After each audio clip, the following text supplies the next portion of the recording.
1,20,00,000 மகளிருக்கு தமிழ்நாடு முழுக்க செப்டம்பர் மாதம் 2023 ஆரம்பிச்ச திட்டம்.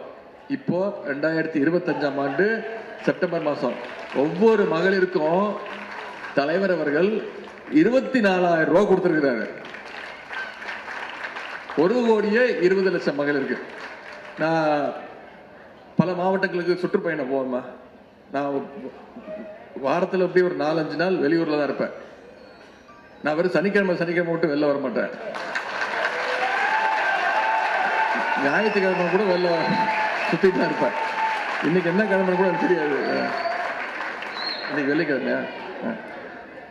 நான் அது பல மாவட்டங்களுக்கு போகும்போது அங்கே கூட்டமாக மக்கள் நிற்பாங்க, மனுக்களோடு நிற்பாங்க, தாய்மார்கள் நிற்பாங்க.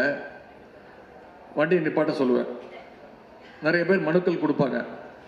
அப்போ பல பேர் பாராட்டுவாங்க, வாழ்த்துவாங்க, சொல்லுவாங்க, தம்பி அப்பாட்ட சொல்லிடு, வந்துருச்சு 1000 ரூபா வந்துருச்சு, தேங்க்ஸ் அப்படின்னு கும்பலாக கூப்பிட்டு பேசியிருக்காங்க, வாழ்த்தி இருக்கிறாங்க.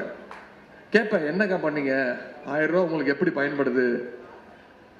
90% பேர் என்ன சொல்லுவாங்கன்னா, மருத்துவ செலவுக்கு பயன்படுத்துப்பா, மாத்திரை வாங்குறேன், உடம்பு சரியில்லை மாத்திரை வாங்குறேன், குழந்தையோடைய பேத்தியோடைய பேரனுடைய கல்வி செலவு, நோட்டு புக் வாங்குறது, பென்சில் வாங்குறது, ஜாமெட்ரிக் பாக்ஸ் வாங்குறது, இதுக்கெல்லாம் பயன்படுத்துப்பா அப்படின்னு.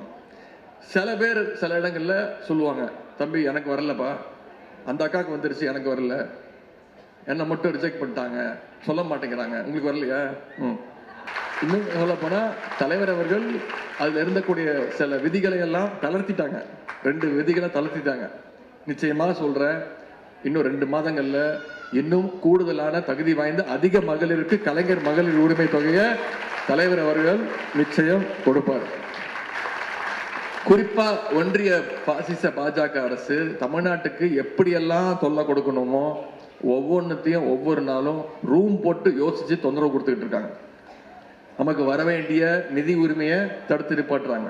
ஆனா இன்னைக்கு ஒரு வாரமா புதுசா ஒரு புருடா ஒரு நாடகத்தை கிளப்பியிருக்காங்க. என்ன, ஜிஎஸ்டியை குறைச்சிட்டோம், நாங்க தான் ஜிஎஸ்டியை குறைச்சோம் அப்படின்னு ஒன்றிய பாஜக அரசு இந்த நாடகத்தை ஆடுது. இது என்ன கேவலம்னா, அதிமுகவும் சேர்ந்ததுக்கு ஜாலரா அடிச்சுட்டு இருக்கு. நான் ஒண்ணு கேட்கிறேன், பெருமையா பேசுறீங்களே ஜிஎஸ்டியை குறைச்சிட்டோன்னு. நான் கேட்கிறேன், இந்த ஜிஎஸ்டியை 8 வருஷத்துக்கு முன்னாடி ஏத்துனது யாரு? ஏத்தனை நாள்ல இருந்து இதுக்கு எதிர்த்து குரல் கொடுக்கக்கூடிய யாரு? பாதிக்கப்பட்டது தமிழ்நாட்டு மக்கள். கிட்டத்தட்ட 55 லட்சம் கோடி ரூபாயை தமிழ்நாட்டு மக்கள் ஜிஎஸ்டி வரியா கட்டி இருக்கிறோம் 8 வருஷத்துல. அந்த பணத்தை திருப்பி கொடுத்தீங்களா? நமக்கு வர வேண்டிய கல்வி நிதியை கொடுத்தீங்களா? என்ன கண்டிஷன் போட்டீங்க?